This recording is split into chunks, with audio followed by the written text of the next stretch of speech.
I stared at my husband of 4 years across our kitchen table, the morning light catching the edge of his coffee cup as he set it down with a deliberate clink. Victor's jaw was tight, his eyes not quite meeting mine, and I knew before he opened his mouth that whatever was coming would hurt. "My therapist says you're the source of my anxiety," he said, voice flat and clinical, like he was reading a diagnosis from a chart. The words hung in the air between us. I felt my hand pause halfway to my own coffee, felt the warmth of the ceramic against my palm, felt something in my chest go very still and very quiet. 8 months. He'd been in therapy for 8 months, and for the last 5, every normal thing I did had become a symptom of my toxicity in his eyes. "I see," I said. That was all. 2 words.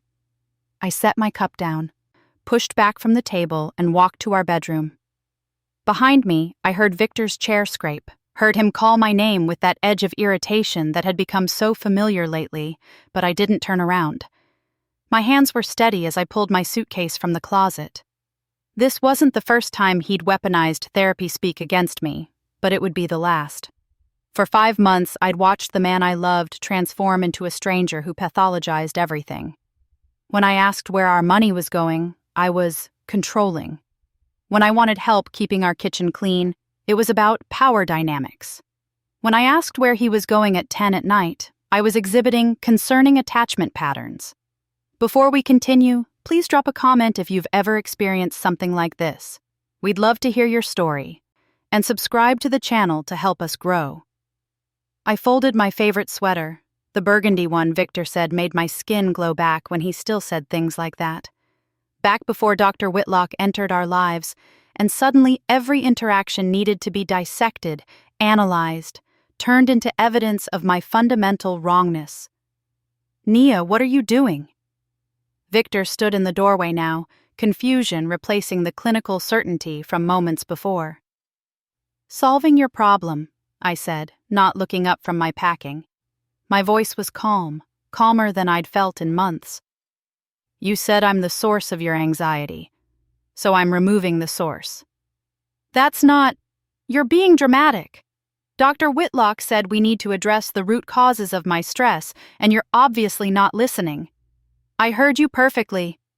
I zipped the suitcase. Moved to the dresser for my documents. Birth certificate, passport, the folder with my own bank account information, the one I'd opened 3 months ago when I realized I was paying 70% of our bills, while Victor's holistic wellness coaching barely covered his car payment. "You need me gone to heal, so I'm going." His face went pale. "I didn't say you had to leave. I said we need to work on your controlling behaviors. Victor." I turned to face him fully for the first time. "I pay the rent. I pay the utilities. I pay for groceries. I pay your health insurance so you can see Dr. Whitlock twice a week to talk about how terrible I am. I work 50 hours a week at the hospital while you do 3 virtual coaching sessions from our couch and call it entrepreneurship. And when I ask you to clean up after yourself, that's me being controlling? You don't understand the emotional labor of building a business. I understand you've been gaslighting me for 5 months." The word felt good in my mouth. Sharp. True. "I understand that every time I try to have a normal conversation about our life together, you pull out your therapy homework and make me the villain. I understand that I've been so busy defending myself from your accusations that I forgot I don't have to." I walked past him to the bathroom, grabbed my toiletries. Behind me, Victor's breathing had gone rapid and shallow. Good. Let him feel something real for once instead of whatever manufactured narrative Dr. Whitlock was feeding him. When I came back to the bedroom, he was sitting on the edge of our bed, my bed, technically, since my name was on the lease, looking smaller than I'd seen him in months. "Where will you go?" he asked, and there was something young and lost in his voice that tugged at the part of me that had loved him since we met 6 years ago. "To Deanna's." My best friend had been waiting for this moment, had been telling me for months that Victor was playing mind games. "She has a spare room." "For how long?" "For as long as it takes." I looked around the bedroom we'd shared. at the framed photo of us at my cousin's wedding, at the bookshelf we'd built together one Sunday afternoon, at all the small pieces of a life I'd thought we were building. You wanted to know what your life looks like without me being your problem. Now you'll find out. I wrote the note at the kitchen table while he watched from the hallway. My handwriting was clear and steady. Problem solved. You're welcome. Naya. I left it next to his coffee cup, grabbed my suitcase and my overnight bag, and walked out of the apartment. The door clicked shut behind me with a sound like a period at the end of a sentence. Victor didn't call for 6 hours. I spent them at Deanna's, unpacking my things into her guest room while she made me tea and didn't say I told you so, even though she absolutely had. When my phone finally rang at 4 in the afternoon, I let it go to voicemail. Then I listened to him try to explain that he hadn't meant it like that I was misunderstanding, that Dr. Whitlock said my reaction was proof of my inability to accept accountability. I deleted it and blocked his number. The texts started coming through from numbers I didn't recognize around 6 p.m. Victor's friends, his business contacts, even his mother Richard, who'd never liked me anyway. They all had the same theme. I was being unreasonable, I was abandoning him, I was proving his therapist right about my emotional unavailability. I blocked each number as it came through and ordered Thai food. By 9 p.m., Deanna was looking at her phone with wide eyes. "Nia, you need to see this." Victor had posted on Facebook. A long, rambling essay about how he was learning to set boundaries with toxic people, and how sometimes the most loving thing you can do is protect your peace from those who drain you. He'd tagged me. His mother had commented, "So proud of you, baby," within minutes. His wellness coaching clients were flooding the comments with support. I read it twice, felt the heat rise in my chest, felt my hands start to shake. Then I took a screenshot, saved it, and logged out of Facebook. "You're not going to respond?" Deanna asked. "Not yet," I said. "Let him think he won." That night, lying in Deanna's guest bed, I couldn't sleep. I kept thinking about the bills that were due in 2 weeks, the rent payment that would bounce without my contribution, the car insurance I'd been paying because Victor's coaching income was too unstable for regular automatic payments, the streaming services, the internet, the electricity, all in my name, all paid from my account, all about to come due. I thought about Victor trying to log into our accounts and finding I'd already changed all the passwords. I thought about him opening the utility bill and realizing his name wasn't on it. I thought about him looking at our apartment, his apartment now technically, since he'd insisted on putting it in his name for credit building purposes, and realizing he couldn't afford it alone. I didn't feel guilty. I felt free. The next morning, I woke to 43 missed calls. They'd started at 6 a.m. Victor's number, which I'd blocked, somehow coming through anyway. Richard's number, numbers I didn't recognize. By the time I sat up in bed, my phone was ringing again. I answered. "What?" "Nia, thank God." Victor's voice was panicked, high and tight. "The rent payment bounced. They're charging late fees. And the internet got shut off, and I have a coaching session in an hour." "That's not my problem anymore," I said calmly. "You said I was your source of anxiety, so now you can be anxiety-free." "Don't do this. Don't be petty. I need you to transfer." "Victor, I don't live there anymore. Those bills aren't my responsibility." "But they're in your name." "Exactly. And I'll be calling today to have the services transferred or shut off. You should probably figure out how to set up your own accounts." The silence on the other end was profound. Then, "I can't afford this place on my own." "Then I guess you need to make some changes." I hung up. He called back immediately. I declined it. He called from Richard's phone. I declined that too. By noon, he'd sent me a text from yet another number that I hadn't blocked yet. "My therapist wants to speak with you. She says this behavior is concerning and she needs to do a wellness check." I stared at that message for a long time. Dr. Whitlock wanted to speak with me? The woman who'd spent 8 months convincing my husband I was toxic wanted to call me directly? That was unethical. That was wildly, dangerously unethical. I screenshotted the text, saved it to a folder I was starting to call evidence, and went to work. The hospital where I'd worked as a surgical coordinator for 7 years was my sanctuary that day. My coworkers knew something was wrong, probably could see it in the set of my shoulders, the tightness around my eyes, but they gave me space. During my lunch break, I sat in my car and called a divorce attorney whose number Deanna had slipped into my purse that morning. The consultation was brief. Yes, I could file. No, I didn't need his permission. Yes, I should document everything. The attorney's name was Tabitha Reeves, and her voice was warm but firm when she said, "Sweetheart, I've seen this before. The therapy manipulation, the financial dependence, the social media campaign. You're doing the right thing getting out now." "How soon can we file?" I asked. "I can have papers ready by Friday." "Do it." That evening, when I got back to Deanna's, there was an email waiting. From Dr. Whitlock. My heart hammered as I opened it. The therapist's message was professional but pointed. She was concerned about Victor's distress following my abrupt departure. She wanted to schedule a collaborative session to facilitate healthy communication and address the trauma I'd caused by abandoning him. I read it 3 times, feeling my blood pressure rise with each pass. Then I forwarded it to Tabitha Reeves with a subject line, "Is this legal?" Her response came within an hour. "Absolutely not. I'm reporting her to the licensing board tomorrow. This is a major ethics violation." I should have felt victorious. Instead, I felt sick. Victor's therapist was so convinced of my toxicity that she was willing to violate professional ethics to contact me. How deep did this go? How much had he told her? How much had she believed? My phone rang. Another unknown number. Against my better judgment, I answered. "Nia, this is Richard." Victor's mother's voice was cold and sharp.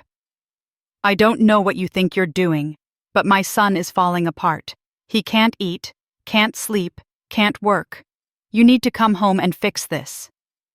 "I didn't break it, Richard. He did. He was trying to get help. He was trying to be better, and you punished him for it." "He told me I was the source of his anxiety," I said, my voice level.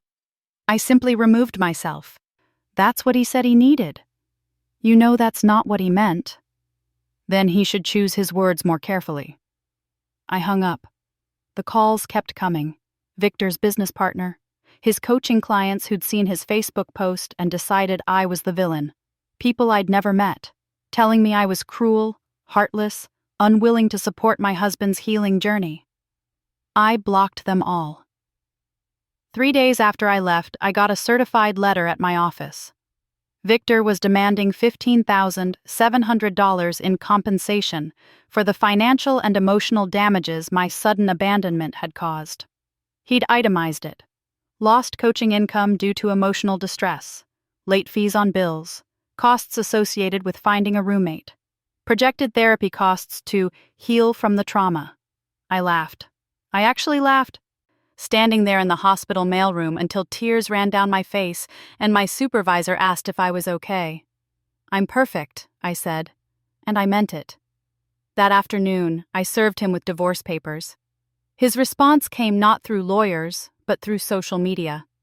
A new post, longer than the first, detailing his narcissistic wife who'd discarded him the moment he tried to set boundaries. His coaching clients rallied. His mother posted her own essay about how I'd never been good enough for her son. Screenshots of my Facebook page started circulating with cruel commentary. And then his therapist called my work. Dr. Whitlock identified herself to my supervisor, said she needed to do a wellness check on me because I was demonstrating concerning behavior, and she was worried about my mental state. My supervisor, bless her, told Dr. Whitlock that unless she was calling about a medical emergency, she needed to stop contacting my workplace. I filed a formal complaint with the state licensing board that night. 1 week after I left, Victor got fired from his wellness coaching collective. Apparently, using client sessions to vent about his personal drama wasn't professional. Apparently, showing up unable to focus because he was too busy texting me wasn't acceptable. Apparently, posting about your personal life on social media when you're supposed to be a beacon of balanced living doesn't inspire confidence. He blamed me, of course. Another Facebook post, another round of his mother's supportive comments, another wave of strangers telling me I'd destroyed him. I was starting to build my own folder of evidence. Screenshots, emails, text messages, the certified letter demanding money. Tabitha Reeves said we had enough for a restraining order if I wanted one. I didn't want one. I wanted him to keep going. I wanted him to show everyone exactly who he was. 2 weeks after I left, on a Tuesday evening while I was meal prepping for the week ahead, Deanna burst into the kitchen with her laptop. "Nia, you need to see this." She'd found Victor's potential roommate, a guy named Terrell who'd answered Victor's Craigslist ad. Terrell had lasted exactly 5 days before moving out and posting a scathing review warning others to stay away. According to Terrell, Victor had spent those 5 days complaining about me, trying to get Terrell to validate his victim narrative, asking to borrow money for bills, and having screaming arguments with his mother on speakerphone at 2 a.m. "He's falling apart," Deanna said, not sounding sympathetic. "Good," I said, and went back to chopping vegetables. But that night, alone in the guest room, I let myself feel it. The grief, the anger, the betrayal. I'd loved this man. I'd built a life with him. I'd supported his dreams even when they didn't pay bills, believed in his potential even when he didn't deliver, defended him to my family when they said he was using me. And he'd turned around and made me the villain in his healing story. I cried. Hard. The kind of crying that leaves you hollow and clean. Then I got up, washed my face, and started planning my next move. 3 weeks after I left, I got a promotion at work. Senior surgical coordinator, with a $20,000 raise. My supervisor said I'd been on track for months, but my renewed focus and energy had clinched it.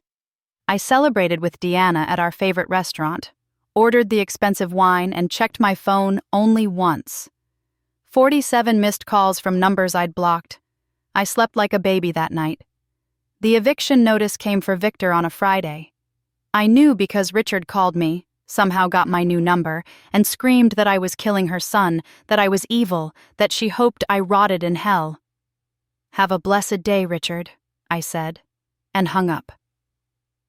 That Sunday, I went to church for the first time in months. My mother's church, the one I'd grown up in, where Mother Thelma still played organ and Deacon Clark still told the same 3 jokes. The congregation welcomed me back with hugs and knowing looks. They'd met Victor once, hadn't been impressed, weren't surprised he was gone. After service, Mother Thelma pulled me aside. "Baby, you walking different, standing taller. That man gone, isn't he?" "Yes, ma'am." "Good. He was blocking your light." She patted my hand. "You keep walking forward. Don't look back. Nothing back there but lessons learned." I hugged her, feeling something settle deep in my chest. 1 month after I left, Dr. Whitlock's license was suspended pending investigation. The ethics board had found multiple violations, contacting me without consent, attempting to contact my workplace, maintaining a dual relationship by inserting herself into Victor's personal drama. The investigation was ongoing, but the suspension was immediate. Victor's response was to demand I drop the complaint. When I didn't respond, he sent his mother to my job. Security escorted her out. That evening, sitting in Deanna's living room with a glass of wine, I got a text from a number I didn't recognize. "This is Terrell, your ex's former roommate. Just wanted you to know, he moved back in with his dad, lost the apartment. Also, I heard Dr. Whitlock's license got suspended. Good for you." I raised my glass to the phone and took a long sip. The divorce was proceeding smoothly, according to Tabitha. Victor had tried to demand alimony, had actually argued that I owed him support because I'd been the primary breadwinner and he'd given up career opportunities to support my dreams. The fact that I'd been supporting him to pursue his own dreams apparently didn't matter in his version of events. Tabitha shut that down quick. No shared assets, no children, marriage under 5 years, clean break. but the clean break was getting messy in other ways. Victor's social media campaign had intensified. He'd started a blog about recovering from narcissistic abuse. He'd done a podcast interview about toxic femininity. His mother had created a whole Facebook group for men healing from controlling women. My name was never explicitly mentioned, but everyone who knew us knew. I didn't respond, didn't defend myself, didn't engage. I just kept living.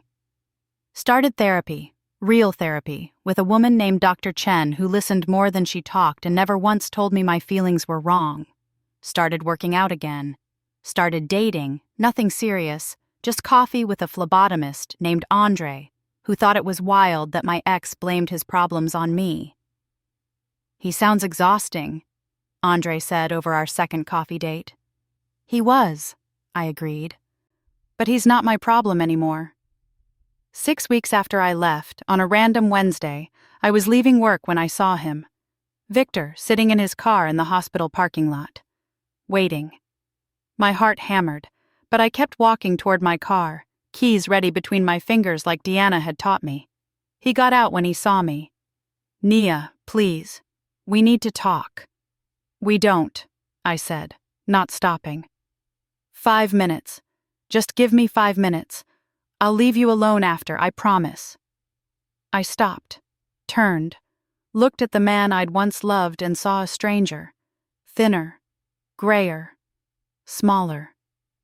"You have 3 minutes," I said. "I'm sorry, I'm so sorry. Dr. Whitlock, she was wrong. She was putting things in my head, making me think. I know that now. I know I messed up. I know I hurt you, but we can fix this. We can start over. I'll get a new therapist, a better one.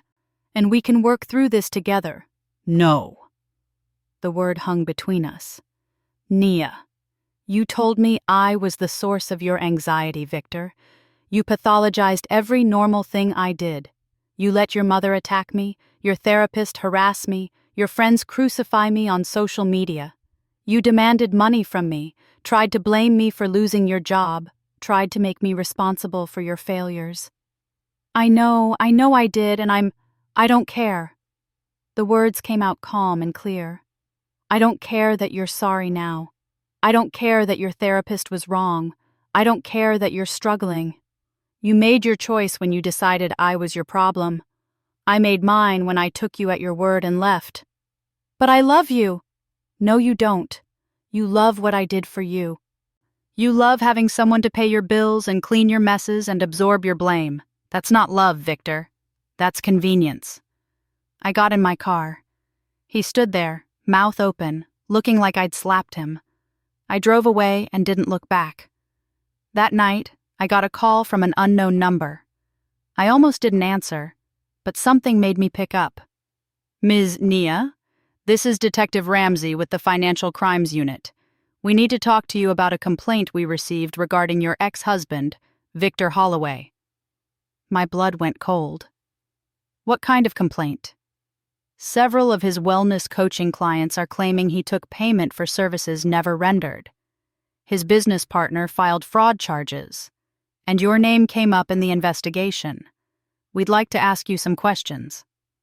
I sat down hard on Deanna's couch. "I'll cooperate fully." "Good.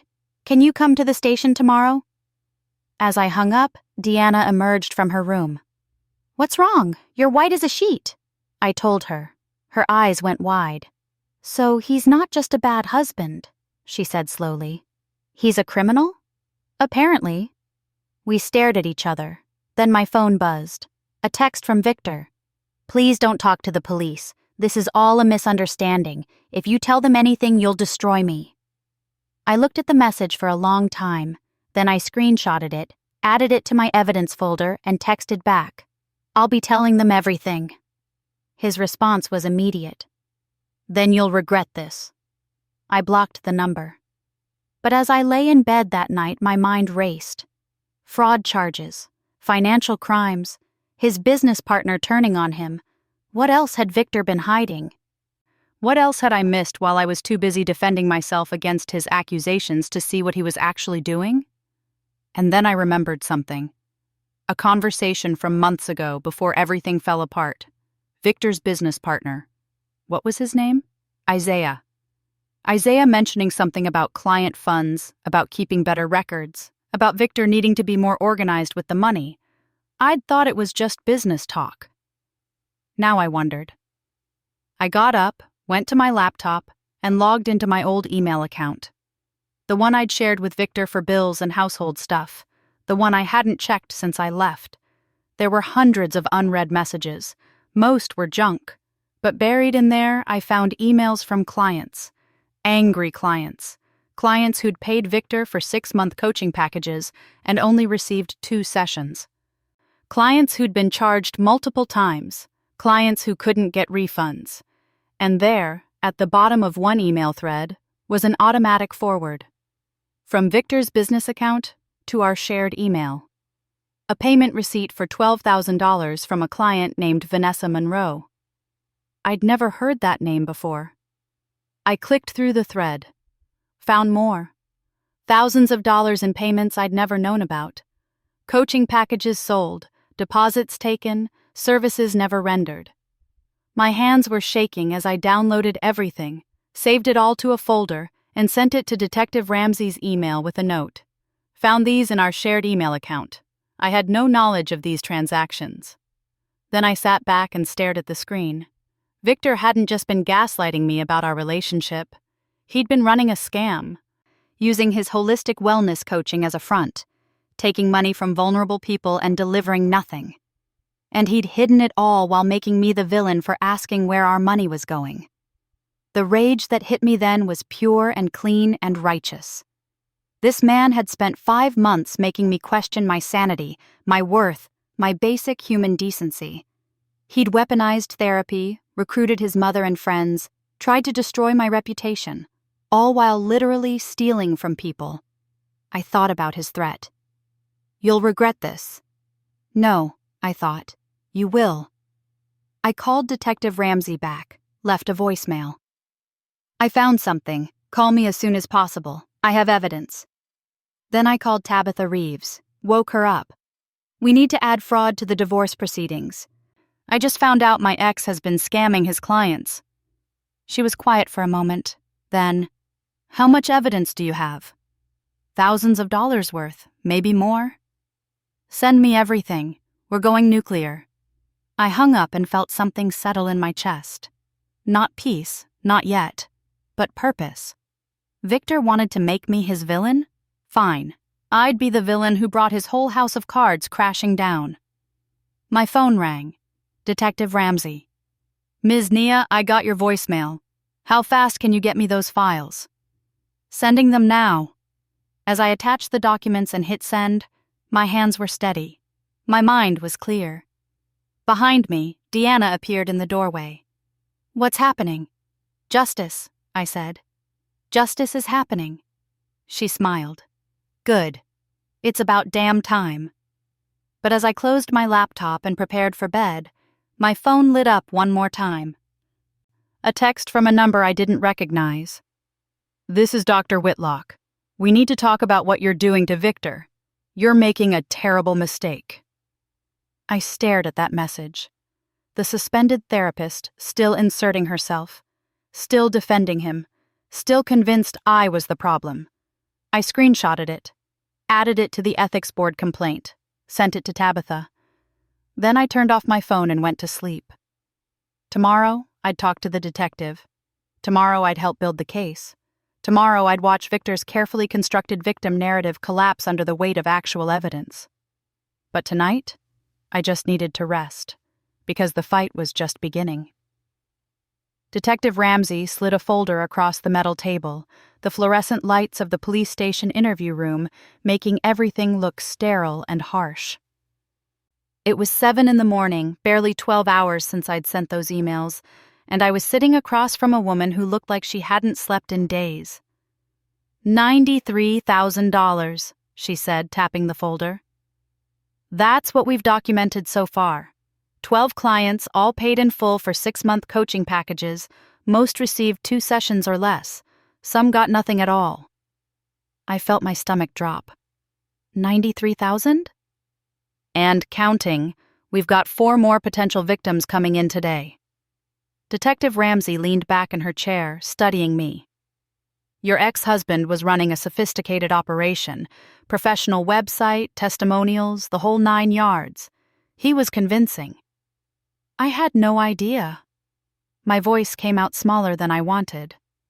I knew his coaching business wasn't making much money, but I thought he was just bad at business, not stealing? Detective Ramsey's expression wasn't unkind, but it wasn't sympathetic either. Ms. Nia, I need you to understand something. You were married to this man. You shared an email account. You had access to his financial records. The district attorney is going to ask why you didn't know.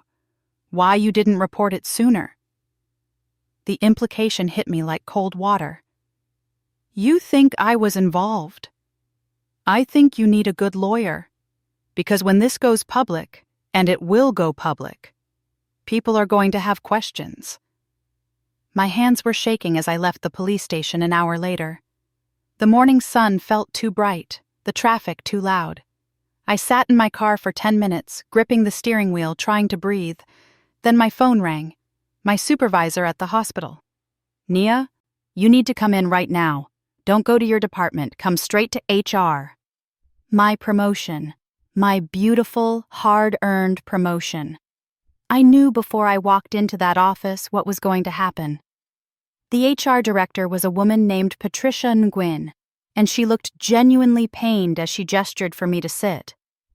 Nia, we've received some concerning information about your personal situation. Let me guess. Victor contacted you. Not him directly. His mother called the hospital administrator this morning. She claims you're under investigation for fraud. She says you stole money from your husband's business, and you're trying to frame him to cover your tracks. Patricia slid a piece of paper across her desk. This is a formal complaint she filed with our ethics board. I felt the room tilt. That's not true. None of that is true. I'm the one who found the evidence. I'm the one who reported him. I believe you. Patricia's voice was gentle. But until this is resolved, we have to put you on administrative leave. It's protocol when there's an active investigation. I just got promoted! I know, and the promotion stands. But you can't work until this is cleared up. I'm sorry, Nia. I really am. I walked out of the hospital in a daze. Administrative leave. No paycheck. My reputation in question. All because Richard had gotten there first, had spun the narrative before I could defend myself. I called Tabitha Reeves from my car, my voice breaking as I explained what happened. They can't do that, she said, fury evident even through the phone. That's defamation. We'll sue. They're protecting the hospital. I understand that. But Tabitha, without my paycheck, I can pay rent at Deanna's for maybe 2 months. After that, we'll figure it out. First, we need to get ahead of this story. I'm calling a press conference. A what? Victor and his mother are controlling the narrative. We need to take it back. Today. I'll set it up for tomorrow morning. You tell your side. We release the evidence of his fraud. We show the world who the real victim is here. I wanted to say no, wanted to hide, to disappear, to let this all blow over quietly. But quiet hadn't protected me. Quiet had let Victor spend 5 months painting me as toxic while he stole from vulnerable people. Okay, I said. Let's do it. That afternoon, I met with Tabitha at her office to prepare. She had another lawyer with her, a man named Gerald Okonkwo, who specialized in white-collar crime. Miss Nia, Gerald said, his Nigerian accent rich and formal. I need to ask you some difficult questions. Did you ever sign documents for your husband's business? No, never. Did you ever access his business bank accounts? I didn't even know he had a separate business account. I thought everything went through our joint account, but apparently... I stopped. He had separate accounts? Gerald and Tabitha exchanged a look. Multiple, Gerald said quietly. 3 different banks. We found them through the subpoena. He was moving money between them, always keeping the balances just low enough to avoid triggering fraud alerts. "How much?" I asked, though I wasn't sure I wanted to know. "In total? We think close to $200,000 over the last 2 years. The room spun. 200,000. While I'd been paying 70% of our bills, Victor had been sitting on $200,000. Where is it now? My voice didn't sound like mine. Gone. Spent. We're trying to trace it, but it looks like he was living a whole separate life you didn't know about. Tabitha pulled out her laptop, turned it toward me. "Nia, we found something else. We need you to look at this and tell us if you recognize anyone." It was a photo. Victor at a restaurant, his arm around a woman I'd never seen before. She was young, maybe 25, beautiful, laughing at something he'd said. The date stamp on the photo was from 4 months ago. My chest went tight. "Who is she?" "Her name is Simone. No, wait." Tabitha checked her notes. "Jasmine Caldwell. She's one of his clients. Or was. She filed a complaint yesterday saying he had an inappropriate relationship with her while she was paying him for coaching services." I stared at the photo. Victor's hand on her waist. His smile, the genuine one I hadn't seen in months. The expensive restaurant I'd never been to because we couldn't afford it. He was cheating on me with a client while stealing her money? It appears so, and there might be others. We're still investigating. I stood up so fast my chair fell over. "I need air. I can't." Tabitha was beside me immediately. "Breathe. Just breathe. I know this is a lot." "A lot?" My laugh came out sharp and bitter. He made me think I was crazy. He made me think I was controlling and toxic and the source of all his problems. And the whole time he was stealing and cheating and living a completely different life? The door to the conference room burst open, a young paralegal out of breath holding her phone. "Ms. Reeves, you need to see this. It's trending on Twitter." Tabitha took the phone, her face going pale as she read. Then she handed it to me. Victor had posted a video. Crying. Sitting in what looked like his father's living room, his face red and blotchy, talking about how I'd stolen his life savings and was trying to destroy him with false accusations because he'd tried to leave the abusive marriage. The video had 50,000 views. Comments flooded in, mostly supportive of him. People calling me evil, a gold digger, a liar. Someone had found my Facebook photos and was circulating them with cruel commentary about my appearance. And there, in the comments, Richard was adding fuel. "My son is the victim here. This woman is trying to ruin him because he finally stood up to her." I felt something inside me crack.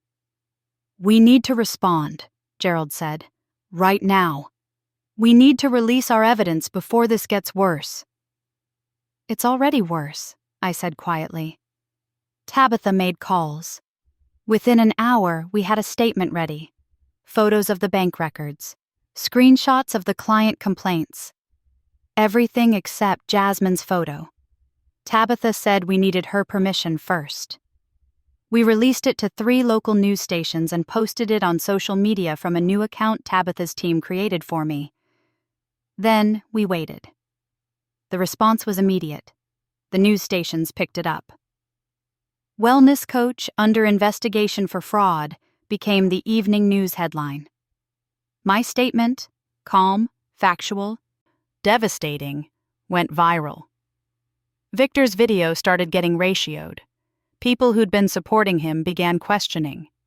Comments turned from "poor Victor" to "wait, there's 2 sides to this" to "this guy's a scammer." I should have felt vindicated. Instead, I felt exhausted. That night, back at Deanna's, I couldn't sleep. I kept thinking about Jasmine Caldwell, about the other women there might be, about all the money he'd stolen while I worked 50-hour weeks to keep us afloat. At 2 a.m, there was a knock on the door.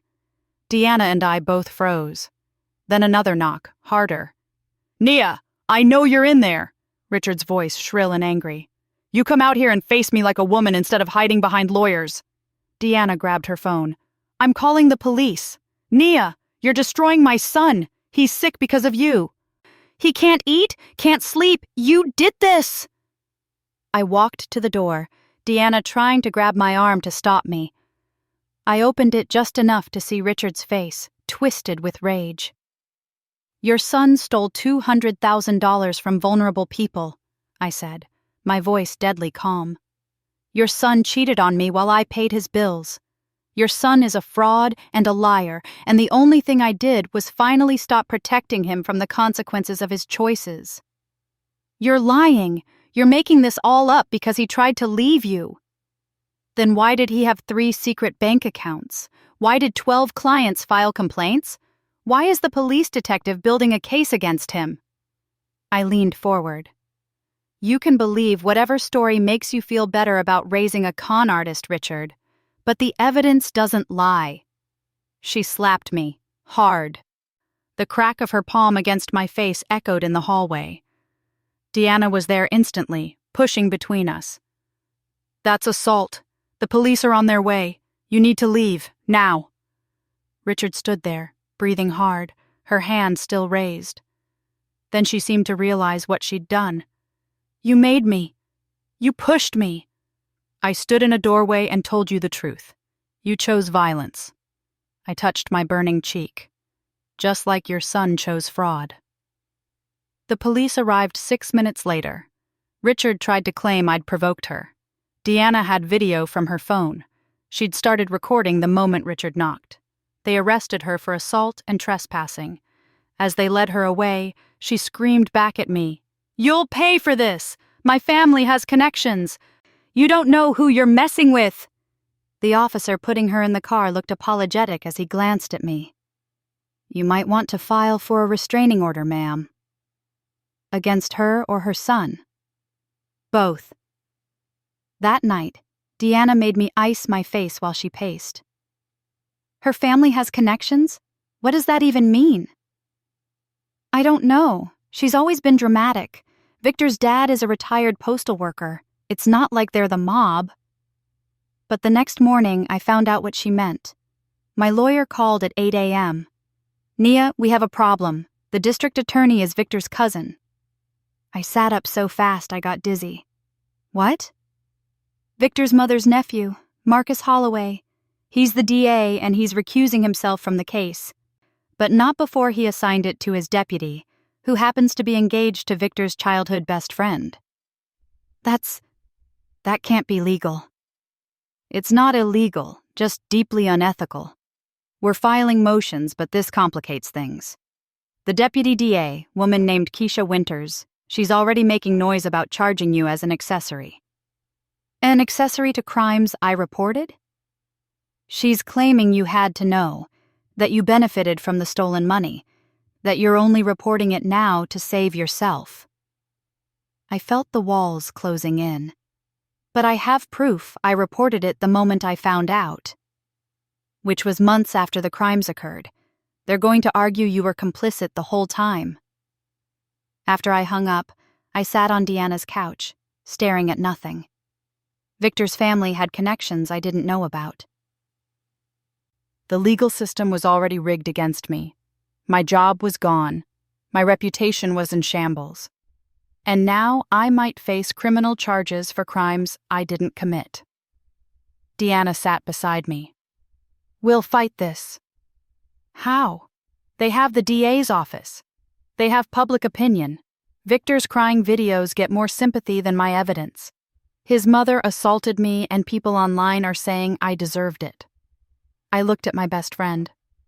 Maybe I should just drop everything, move away, start over somewhere he can't find me. No. Deanna grabbed my hands. No. You didn't do anything wrong. You don't run from this. I'm so tired of fighting. I know, but you're not alone. There was a knock at the door. We both tensed.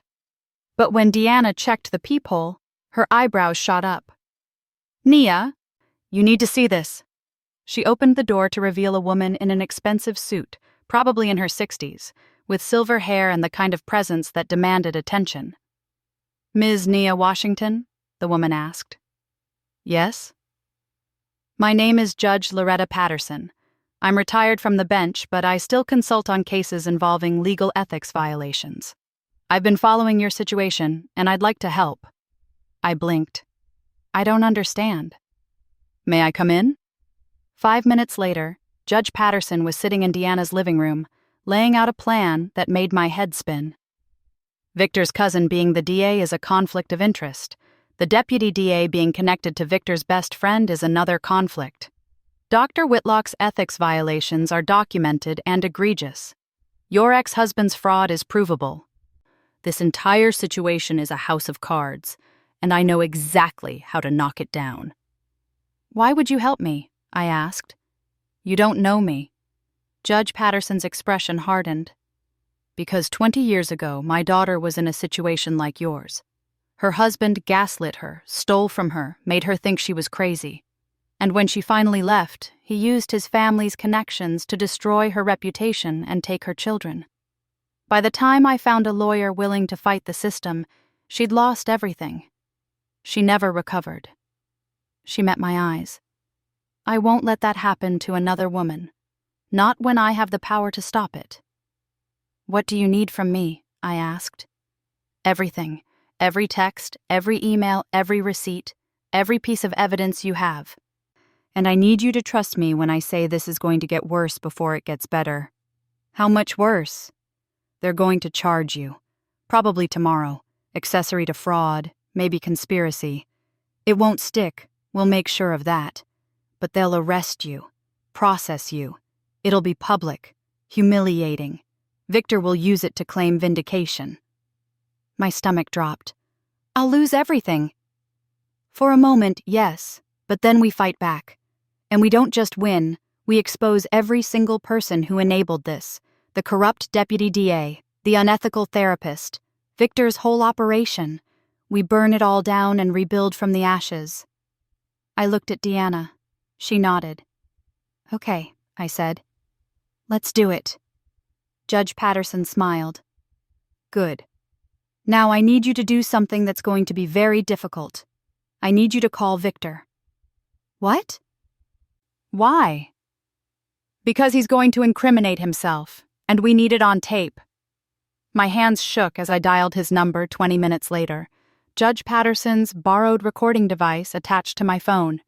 He answered on the first ring. Nia, finally. Listen, we can fix this. We can make this all go away. How, Victor? How do we make fraud charges disappear? You drop your complaint.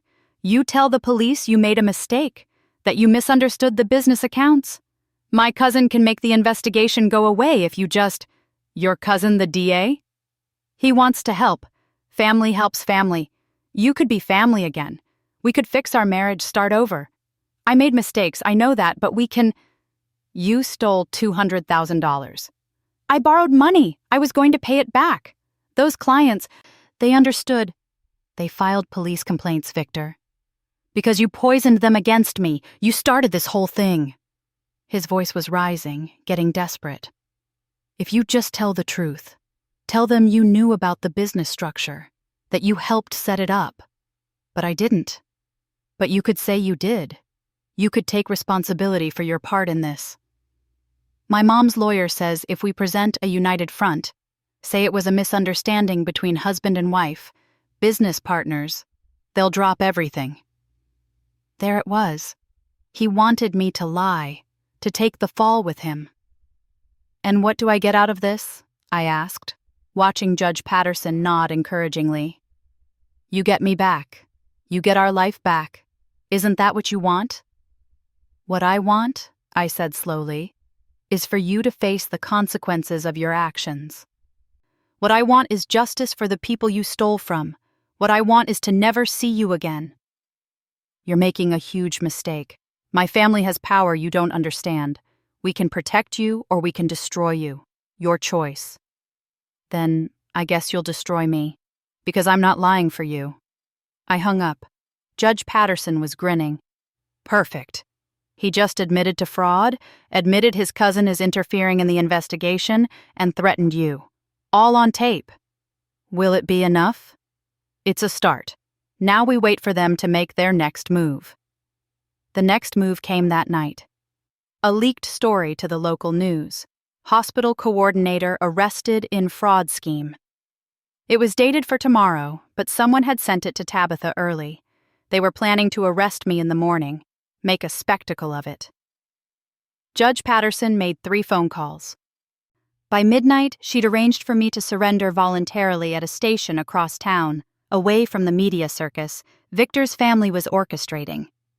"They want a perp walk," she said. "We're not giving them one." At 6 a.m., I walked into the police station with Tabitha and Judge Patterson flanking me. They processed me quietly, professionally. Fingerprints, photo, the whole degrading experience. But when they put me in the holding cell, I wasn't alone. There was another woman there, young and familiar. Jasmine Caldwell, Victor's client. The woman from the photo. "You're Nia," she said quietly. "You're Jasmine." We stared at each other. Then she started crying. "I'm sorry. I'm so sorry. He told me you were abusive, that you were keeping him trapped. He said he loved me, that we were going to be together once the divorce went through. And I believed him. I gave him everything, my money, my trust, my body, and it was all lies. I should have hated her, should have been angry. But looking at this young woman, broken and crying in a jail cell, I just felt tired. "He's very good at lying," I said. "They're charging me too.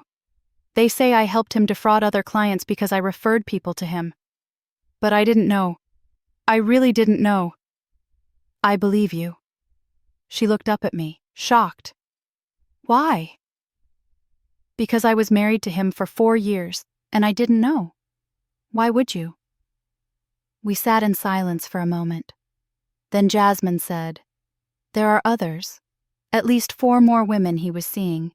All clients. All gave him money. When I found out, I tried to warn them, but they didn't believe me. Said I was just jealous. Do you have proof? Names? Evidence?" "I have text messages, emails, photos. I was going to delete them, but my lawyer said to keep everything." Judge Patterson appeared at the cell door. "Nia, you're being released. Charges dropped pending further investigation."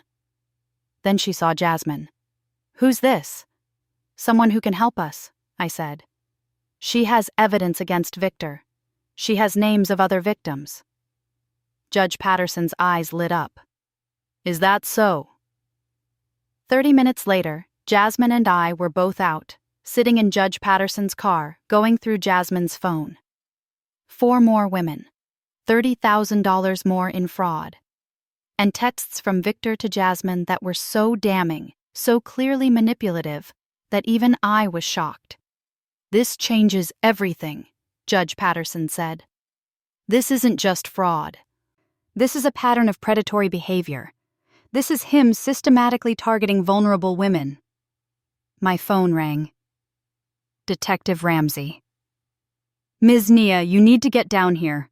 Now. We just found something in Victor's storage unit." "What kind of something?" Her voice was grim. "The kind that makes fraud look like a parking ticket. Can you identify jewelry? Specifically, expensive jewelry that doesn't belong to him?"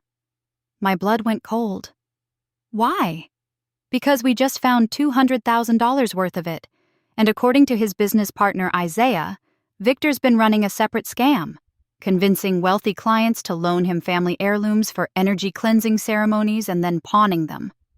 I closed my eyes. It never ended. Every time I thought I knew the full scope of his crimes, another layer appeared. "I'll be right there," I said. But as I hung up, Judge Patterson's phone rang. She answered, listened, her face going pale. "When?"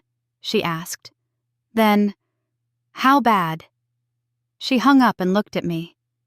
"Nia, Isaiah just turned himself in. Victor's business partner." "For the fraud?" "No, for worse. He's claiming Victor blackmailed him into participating. Says Victor has been filming clients during private sessions without their consent and using the footage for blackmail when they tried to stop paying." The world tilted. He was blackmailing people? Isaiah brought tapes, videos, hours of footage of vulnerable people in therapy-like settings, sharing their deepest secrets.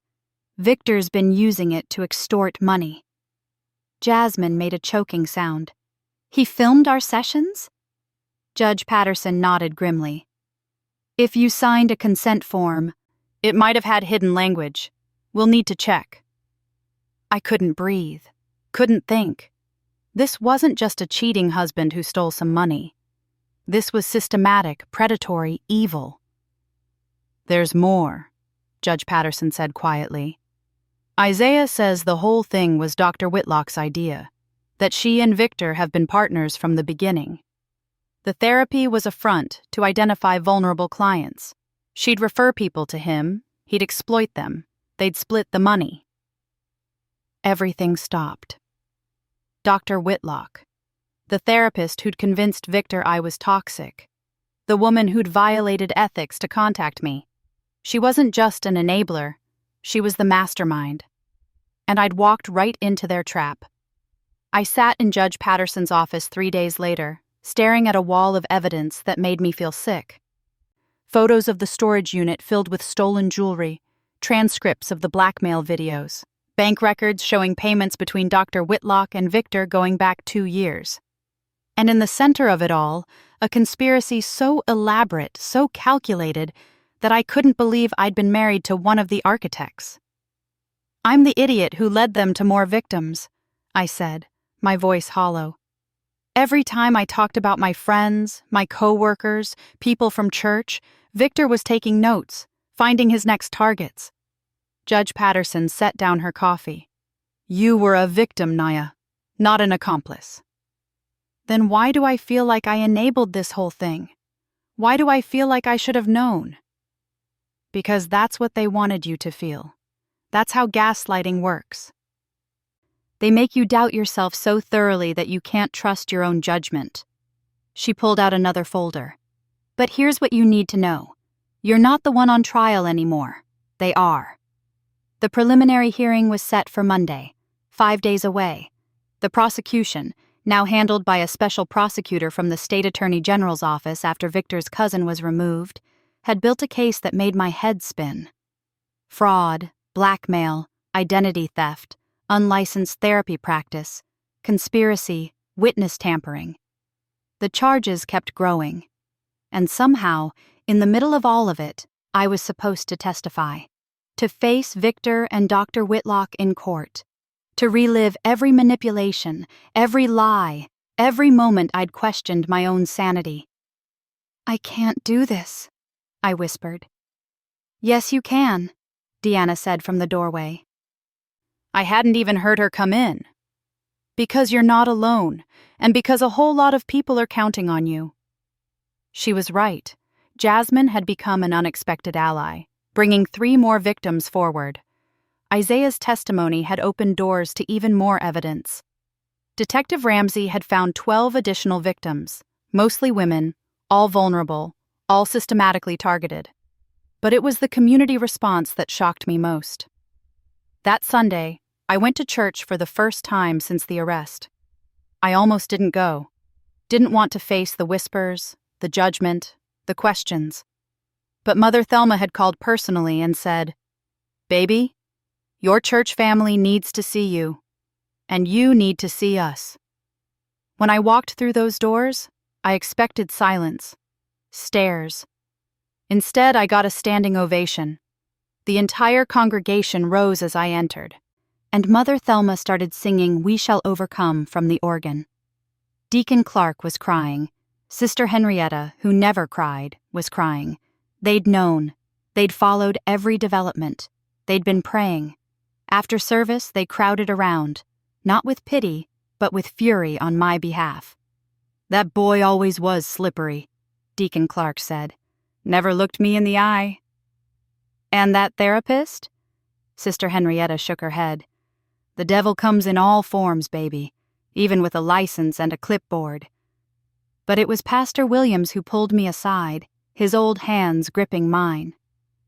"Nia, the church voted. We're establishing a fund for the victims who can't afford lawyers, for the women Victor destroyed, and we want you to help distribute it." I couldn't speak, just nodded as tears streamed down my face. "You walked through fire, child. Now you help others find their way out." The courtroom on Monday morning was packed. I'd never seen so many people for a preliminary hearing. Victims, media, supporters, Victor's family on one side of the room, everyone else on the other. Victor sat at the defense table in an expensive suit I knew he couldn't afford, probably paid for by his family's connections. He looked thinner, older, but his face was set in that familiar expression of wounded innocence. Dr. Whitlock sat at her own defense table, her lawyer a shark in a designer suit. She looked calm, too calm, like this was all beneath her. Richard sat in the front row behind Victor, glaring at me with such hatred that I felt it across the room. The judge entered, not Judge Patterson, but Judge Raymond Carter, known for his no-nonsense approach. He reviewed the charges, his expression darkening with each count. Then the prosecution began. The special prosecutor was a woman named Angela Reeves, no relation to my lawyer Tabitha, and she was terrifying in the best way. She laid out the conspiracy like she was teaching a class, methodical and devastating. "Your Honor, the evidence will show that Dr. Whitlock and Mr. Holloway operated a sophisticated scheme targeting vulnerable individuals seeking mental health and wellness services. Dr. Whitlock would identify patients with financial resources and emotional vulnerabilities. She would then refer these individuals to Mr. Holloway's coaching practice, where he would exploit them financially, emotionally, and in some cases, sexually."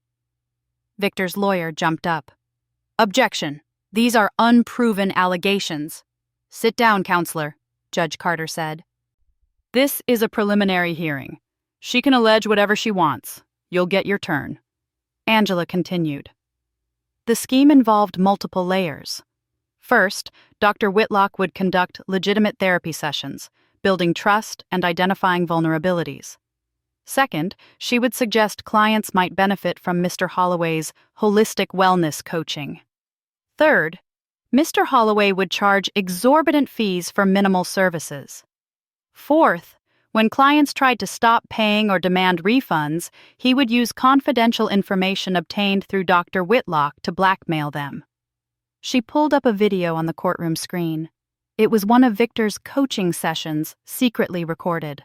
The woman on screen was crying, talking about her husband's affair, her financial troubles, her fear of divorce. "This woman paid Mr. Holloway $12,000 for a 6-month program," Angela said. "She received 4 sessions. When she tried to get a refund, Mr. Holloway threatened to send this video to her husband unless she paid an additional $5,000 for advanced healing work." The courtroom gasped. Even Judge Carter looked disgusted. "She paid because she was terrified, because Mr. Holloway had her most vulnerable moments on video and was willing to weaponize them." Angela turned to face Victor. "This wasn't a business. It was predation." Victor's lawyer tried to object again, but Judge Carter waved him off. "I want to hear this." Angela presented victim after victim. Jasmine, who testified about the affair, the manipulation, the money she'd given believing they would build a life together. Isaiah, who broke down describing how Victor had blackmailed him into participating by threatening to expose Isaiah's past bankruptcy. 3 other women who'd been romantically involved with Victor while paying for his services, each believing she was the only one. And then Angela called me. Walking to the witness stand felt like walking through water. Every eye in the courtroom was on me. I could feel Victor's gaze, Richard's hatred, Dr. Whitlock's cold assessment. Angela's first question was simple. "Ms. Washington, how long were you married to the defendant?" 4 years, together for 6. "And during that time, were you aware of his business practices?" "No, I knew he ran a wellness coaching business, but I thought it was legitimate. I thought he was just struggling to build clientele." "You supported him financially during this time?" "Yes, I paid approximately 70% of our household expenses." "And when did you first learn about the fraud?" "The night I left him. I found emails in our shared account showing payments from clients I'd never heard of." Angela walked me through everything. The gaslighting, the therapy manipulation, how Dr. Whitlock had pathologized normal behavior to isolate me, how Victor had spent 5 months making me question my sanity while he stole from vulnerable people. Then Victor's lawyer cross-examined. Ms. Washington, isn't it true that you left Mr. Holloway not because of any abuse, but because he tried to set boundaries with you? No. Isn't it true that you were controlling, demanding to know his whereabouts at all times, managing his finances, dictating how he ran his business? I asked basic questions about our shared life. That's not controlling. That's being a partner. But you did access his email accounts without permission. We had a shared email account for household bills. I didn't hack anything. And when you found these supposed evidence emails, your first instinct was to report him to police? Not to discuss it with him, not to seek counseling, but to destroy his reputation and his career? I looked at Victor then. Really looked at him. He was staring at the table, wouldn't meet my eyes. My first instinct, I said clearly, was to protect the people he was hurting. My second instinct was to protect myself from a man who'd been gaslighting me for months. And my third instinct was to make sure he faced consequences for his actions. So you wanted revenge? I wanted justice. There's a difference. The lawyer sneered. Is there? Because it seems to me like a scorned woman trying to destroy her ex-husband. Counselor, Judge Carter's voice was ice. I've heard enough. Ms. Washington, you're dismissed. As I walked back to my seat, I caught Dr. Whitlock's eye. She was smiling. Actually smiling. Like this was all going according to plan. That smile haunted me through the rest of the hearing. Through more testimony, more evidence, more devastating revelations. And when Judge Carter finally ruled that there was sufficient evidence to proceed to trial, when he denied bail for both defendants citing flight risk and danger to witnesses, when Richard screamed from the gallery that this was a travesty, through all of it, Dr. Whitlock kept smiling. Outside the courthouse, media swarmed. Angela held a press conference on the steps with me and the other victims standing behind her. She laid out the case for the cameras, named the charges, promised justice. This prosecution is about more than 2 criminals, she said. It's about a system that enables predators. It's about holding licensed professionals accountable when they abuse their power. It's about believing victims. That night, the story was everywhere. National news picked it up. Therapist and coach ran blackmail scheme ran on 3 major networks. Victor's crying videos were being mocked. People who'd defended him were deleting their posts. I should have felt relief. Instead, I felt empty. Deanna found me on her balcony at midnight staring at the city lights. You okay? It's not over, I said. Dr. Whitlock was smiling. She has a plan, something we don't know about. You're paranoid. Am I? We keep thinking we've found everything, and then there's another layer, another victim, another scheme. I turned to face her. What if there's more? What if this whole thing is bigger than we know? I was right. The call came 2 days later. Judge Patterson, her voice shaking. Nia, you need to come to my office, now, and bring Jasmine. We arrived to find her office full of people. Detective Ramsey, Angela Reeves, 2 FBI agents I'd never met, and a woman in her 50s who looked vaguely familiar. This is Special Agent Mariah Cook, Judge Patterson said. She's been investigating Dr. Whitlock for 3 years. My stomach dropped. 3 years? Agent Cook nodded grimly. Dr. Whitlock has been running this scam in 4 states. We've identified over 60 victims, but we think there are more. Much more. The blackmail videos? We found over 300 of them. The stolen jewelry? Just one piece of a larger theft ring. She's been using wellness coaches like Victor as her foot soldiers, recruiting them, training them, taking a cut of everything they steal. Jasmine made a sound like she'd been punched. How many coaches? We've identified 17 so far, all running the same playbook. Target vulnerable people, build trust, extract money and secrets, blackmail anyone who resists. Agent Cook pulled up a map on the screen. Red dots scattered across 4 states. Victor was just one operation. Small time compared to some of the others. I felt sick. And she's been doing this for years? At least a decade. She's made millions, and she's protected by a network of lawyers, accountants, and corrupt officials who've been cleaning the money and covering her tracks. The DA, I said quietly. Victor's cousin. He's part of it? We think so. We're investigating. But Nia, here's the problem. Dr. Whitlock knows we're onto her. Her lawyer just filed a motion to suppress all the evidence from Victor's storage unit, claiming it was an illegal search. If that motion succeeds, half our case disappears. That's insane.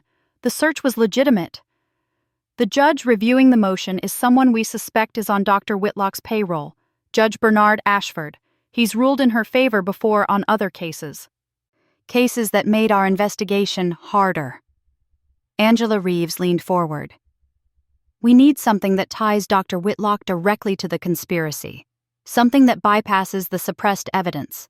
Right now, all we have is Isaiah's testimony, and Victor's lawyer is claiming Isaiah is lying to get a reduced sentence.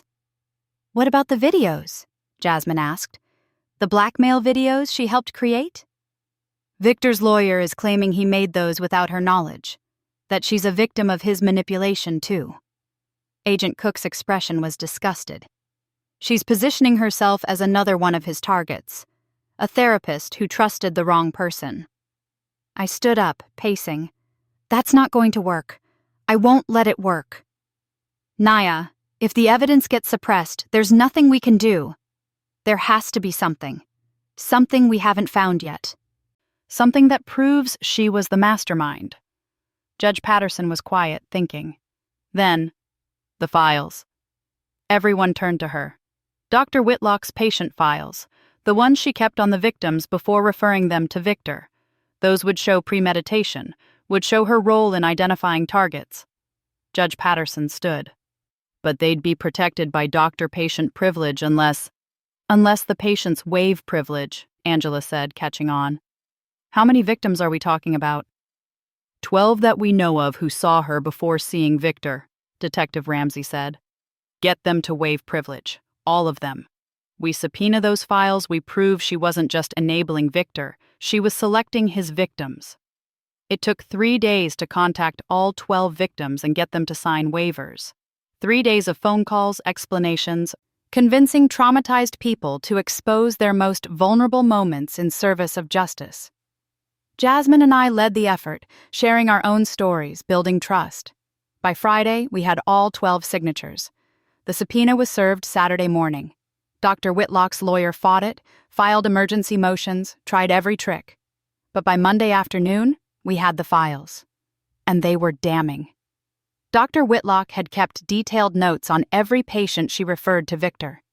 Financial status, emotional vulnerabilities, relationship problems, family dynamics. She'd rated them on a scale of 1 to 10 for exploitation potential. She'd highlighted which ones had money, which ones had secrets, which ones would be easiest to blackmail. It was cold, clinical, evil. Angela Reeves held a press conference that evening with the redacted files as evidence.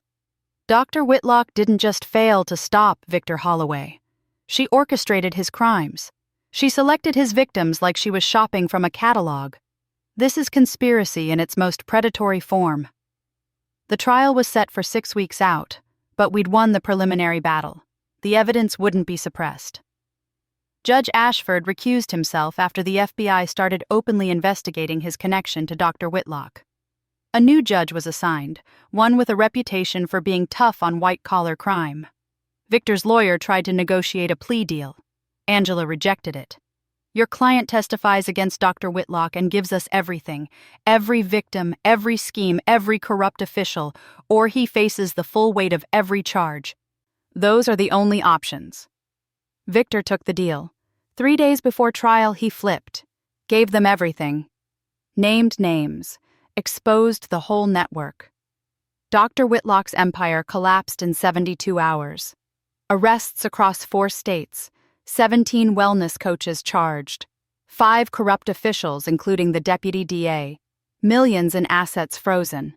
And through it all, Dr. Whitlock maintained her innocence, claimed she was the real victim, said she'd been manipulated by all these terrible men.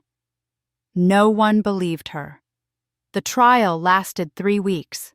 I testified for 6 hours over 2 days, walking the jury through every manipulation, every lie, every moment Victor and Dr. Whitlock had worked together to make me question reality. Jasmine testified. Isaiah testified. Victim after victim took the stand, telling stories so similar to mine that the pattern was undeniable. The jury deliberated for 4 hours. Guilty on all counts. Dr. Whitlock got 23 years. Victor got 15. The other coaches got various sentences. The corrupt officials faced their own trials. I stood outside the courthouse after the verdict, surrounded by the other victims, and felt something I hadn't felt in months. Free. 6 months later, I was sitting in my new apartment, not Deanna's guest room, but my own place, paid for with my salary from the promotion I'd finally been able to accept after being cleared of all suspicion. The church fund Pastor Williams had mentioned had grown to over $200,000, helping victims pay for therapy, legal fees, and recovery. I'd started a support group with Jasmine. We met every Tuesday night, helping others who'd been exploited by people they trusted. The group had grown to 30 members. We were saving lives. My divorce from Victor was final. I'd started dating Andre, the phlebotomist, seriously. He was kind, patient, honest, everything Victor had pretended to be. And I'd written a book. My story, yes, but also the stories of the other victims. A guide for recognizing manipulation, for trusting your instincts, for fighting back against gaslighters and predators. It was being published in the spring. My phone rang. Detective Ramsey. Naya, thought you'd want to know. We just found the last piece of Dr. Whitlock's operation. Offshore accounts in the Cayman Islands. $16 million. I let out a long breath. Can we recover it? Working on it. But if we do, it's going to the victims. All of it. After we hung up, I walked to my balcony and looked out over the city. Somewhere out there, Victor was in prison. Dr. Whitlock was in prison. Richard had gone silent after her assault conviction. The corrupt officials were facing justice. And I was here. Free, whole, stronger than I'd ever been. My phone buzzed. A text from Mother Thelma. Proud of you, baby. You turned your pain into purpose. That's what warriors do. I smiled, saved the message, and went inside to work on my book.